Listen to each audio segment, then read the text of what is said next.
Click here if you are unable to view this photo gallery on your mobile device. Livermore, one driver describes it as hell on wheels. Every weekday, Interstates 580 and 680 through the East Bay and into the South Bay turn into seas of red brake lights as some 83,000 commuters cross the Altamont Pass from San Joaquin County into the Bay Area. For more than a decade, residents and elected officials on both sides of the county line have dreamed of an alternative, a rail line linking the Central Valley, where land is plentiful and rents are cheap, to BART and the jobs-hungry economic engines of San Francisco and Silicon Valley. On Thursday, BART's governing board is expected to make a pivotal decision that will determine how that dream becomes a reality. But it won't be an easy vote. The directors have 5 options to choose from, including doing nothing at all, but have honed in on just 2. One faction of the board is advocating for a 5.5-mile extension of the conventional BART system to Isabel Avenue in Livermore along the existing Dublin-Pleasanton line. But at an estimated cost of $1.6 billion, that's already more than $1 billion short. Other directors say BART should instead build a much less costly light rail-like bus system that would provide more immediate relief to commuters.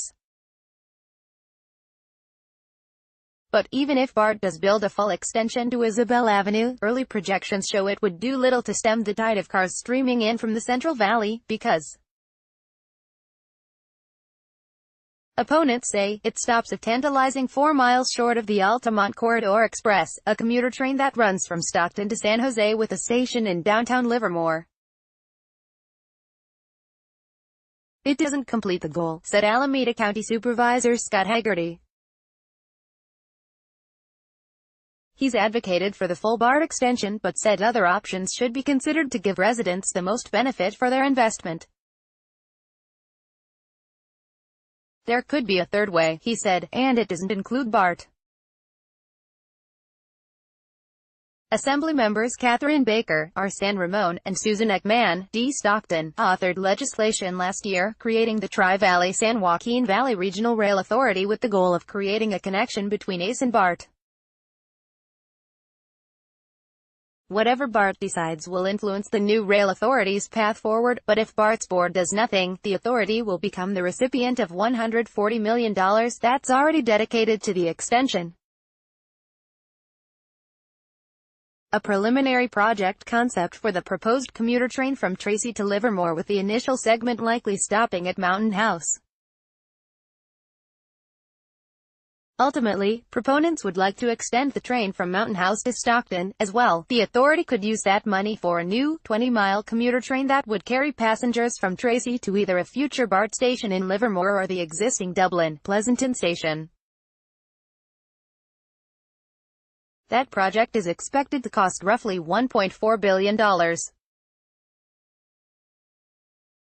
For Modesto resident Ron Hollis, the question is, what's better for the region?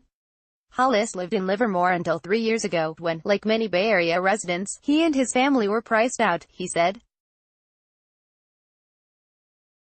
For $250,000, he could buy a 4-bedroom home with a pool. The trade-off, as he put it, was getting a second part-time job, his commute. It's a 14-hour day for 8 hours of pay, he said. To get it all done, Hollis wakes up around 3 a.m. to make the 2 to 3 hour commute into the Bay Area. As a construction worker, he often has to drive to sites, but he takes BART when he can, usually parking at the Dublin-Pleasanton station. I always thought they should get rail up and over the Altamont Pass, Hollis said. Even when I was a Livermore resident, I didn't think BART should come all the way to Livermore. Hollis' future commute hinges on BART's decision on Thursday, which will also influence how the new authority proceeds. BART's 5 options for its proposed station along the I-580 median at Isabel Avenue include, whether to undertake the $1.6 billion extension of its existing system with conventional BART trains, build a nearly as costly diesel multiple unit or electric multiple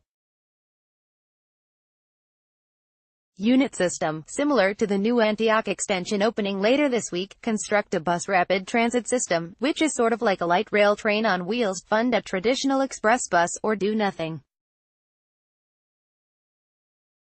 BART staff has made no recommendation on a preferred alternative. The gallery will resume in seconds if the board chooses the conventional BART alternative. That puts extra pressure on the agency to drum up money for the roughly $1.1 billion shortfall, said BART Director Rebecca Saltzman. At the same time, BART is in the midst of a $3.5 billion effort to increase the frequency and capacity of its existing trains. But it's about $2.5 billion short, said Andrew Tang, a transportation planner for BART. All projects compete for funding, Tang said, so it's quite likely that both projects would be looking for money from the same sources. BART does have money on hand to build the bus rapid transit system, which is estimated to cost $380 million, thanks to a half-cent sales tax Alameda County voters approved in 2014. The light rail-like buses would use toll lanes on I-580 to ensure they never reach speeds of less than 55 or 50 miles per hour, said Joel Ramos, Regional Planning Director for Transform, a transportation advocacy nonprofit. And it could get built right away, he said. You can't add a room to your house if your foundation is cracked, and that's essentially what BART is trying to do, Ramos said. If you want relief now, we need to go with the bus rapid transit. Passengers board a train at the Dublin, Pleasanton BART station on Thursday, May 17, 2018, in Pleasanton, California. Eric Crabb, Bay Area News Group. Proponents of the conventional BART option, including Assemblywoman Baker, have argued it would get the most cars off the road, close to 14,000 with traditional BART trains or around 3,500 with the bus rapid transit system, netting BART the most riders and eliminating the most greenhouse gases. It would be a tremendous missed opportunity, Baker said. The longer we put off the decision, the more expensive it'll be. But Saltzman pointed to data from the city of Livermore projecting that 86% of residents in a development planned for the area around the Isabel Avenue station would still drive to work. If BART chooses the bus rapid transit system, however, that development would disappear since its approval is contingent on BART building out a conventional extension. BART is going to be the reason this sprawl happens, she said. This is not the right way to do development. Several commuters, however, balked at the idea of having to transfer from one transit system to another. I just want to be able to sit down and go, said Livermore resident Phil Norton.